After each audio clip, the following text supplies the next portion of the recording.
that feeling when you're around other people and you just can't stop criticizing every little thing that you do or say?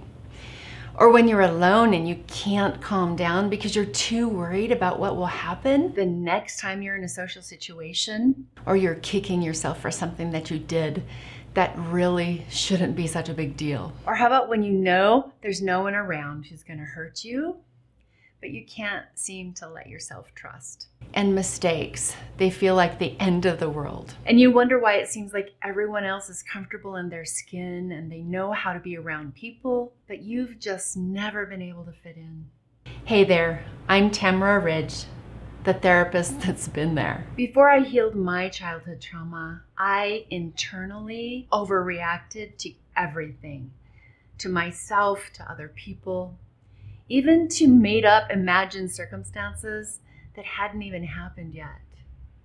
And this, of course, led to me never being able to get away from abusive situations. I was afraid all of the time of everything. And that led me to being consistently mistreated because I was too afraid to be able to break those internal patterns that kept me from recognizing and protecting myself from abusive situations. In this video, I'm going to share the first steps that I took that helped me get on the self-healing path. I remember what it was like to never be able to get away from those voices of abuse inside my head, and I'm here to help you so that you can find hope and begin your own self-healing journey. Here's the thing. Once we've endured a harmful childhood, our brain really sets up to protect us by recognizing all of the abusive patterns in all of the potential situations that we had to survive, along with all of the strategies that helped us get out alive. And it sets those on automatic loops. So the detection of any tiny similarity puts our survival strategies on autopilot. So much so that we do them, especially with emotional flashbacks, without even being aware that we're in a trauma response. This is a brilliant strategy if we're still in danger, because it can help us survive ongoing abuses.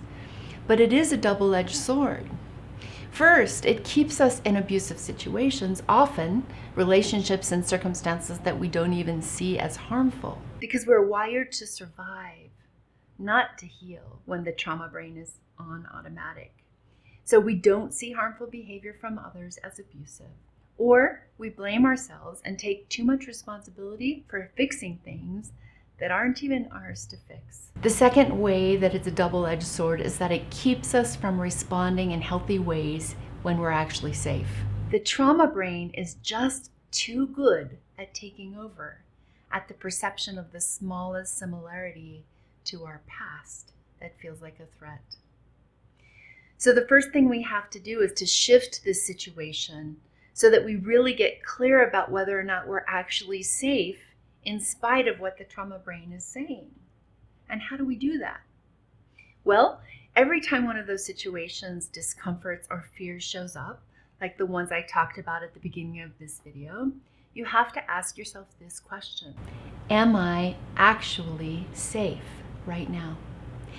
In my case, long-term relationships where I always asked myself, am I afraid right now because of my past, or is my partner harming me, always had me second guessing. I had to look at the patterns of behavior, how I responded, and I had to learn to recognize what's actually abusive and what's not. I did this by noticing my own responses to whatever was happening in the relationship, shifting my behaviors in a direction that I believed was healthy and not a trauma response, and seeing how my partner responded. Did he continue to be hurtful, or did he look at his own behaviors and work on his personal growth? Well, when my partner continued to choose not to grow, that resulted in a continuous pattern of harmful behaviors on his part, and I had to conclude that I wasn't actually safe in the relationship. And when we aren't safe, we cannot heal our trauma. Now, I know that sometimes circumstances that arise from our childhood abuse lead to ongoing hardships that continue to make life difficult. For me, I endured financial strain, physical illness, and I self-sabotaged, all as a result of my own childhood trauma. But still, with all of those leftover effects that I had to work through, the question still applied. Is someone trying to harm me right now? I had to separate the ongoing discomfort that was caused by the memories and lasting impact of what my parents did to me from the in-the-moment realities that although I was hurt, I wasn't in clear and present danger from an in-my-face, flesh and blood threat like I was during childhood. You see, memories and internal dialogue we can repair as long as we're not currently being harmed by someone, and that's how we heal childhood trauma. So the first step toward healing your childhood trauma, no matter how horrific it was, is to separate real and present danger from danger that feels real because it still lives inside you. If you are in real and present danger, then take care of that first. You cannot heal your trauma while you're in an unhealthy or an abusive situation because your trauma brain still holds the reins. But if danger lives inside you, start by teaching your body and mind that you're safe. There are several videos on this channel that can help you with that, like this one and this one. And you'll also want to start practicing things like stress management, self-soothing, and grounding. You've got to get your trauma brain to recognize that it's time for healing.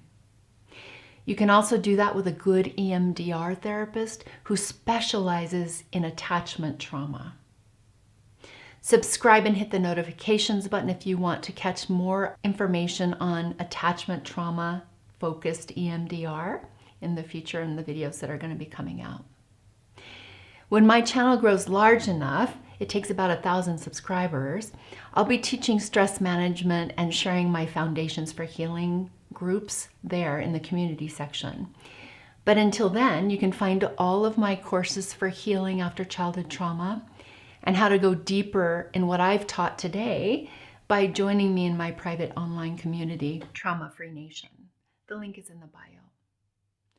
Regardless of who you choose to help you along your healing path, I wish you hope and healing and peace. All of that is possible after childhood trauma, and the path to healing is predictable and doable. Thanks for being here. I'm Tamara Ridge.